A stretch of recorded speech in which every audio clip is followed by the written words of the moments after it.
Kalau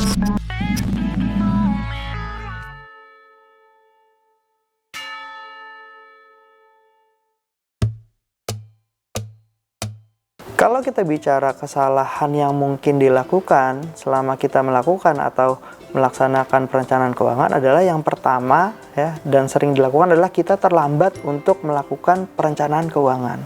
Nah, keterlambatan di sini kadang terjadi karena mindset kita ya, yang baru mau merencanakan keuangan setelah aset atau uang yang kita miliki ya, itu relatif cukup banyak. Nah, itu adalah salah satu kesalahan kenapa secara individual ataupun keluarga ya terlambat untuk perencanaan keuangan. Padahal ya pada penjelasan sebelumnya yang namanya perencanaan keuangan dimulai ketika individual ataupun keluarga memiliki tujuan keuangan ya.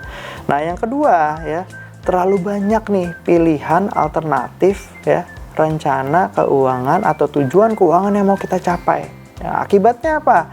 Individual ataupun keluarga jadi kesulitan atau bingung ya, atau kadang salah menentukan pilihan prioritas tujuan keuangan atau rencana keuangan yang mana yang mau kita realisasikan. Nah, itu yang kedua. Dan yang ketiga adalah kesalahan dalam mengidentifikasi kondisi keuangan saat ini ya. Kenapa bisa terjadi kondisi keuangan salah diidentifikasi? Sebagai contoh ya, seorang individual ya atau seorang pekerja memiliki penghasilan sekian, kemudian dia salah atau dia melakukan kesalahan dalam hal pengeluaran atau alokasi pengeluaran dari pendapatan yang diperoleh. Nah, itu adalah contoh dari kesalahan dalam melakukan identifikasi. Nah, yang keempat adalah kesalahan dalam melakukan analisis atau evaluasi kondisi keuangan ya. Tadi sebelumnya identifikasi pos-pos pengeluaran pada alokasi pendapatan.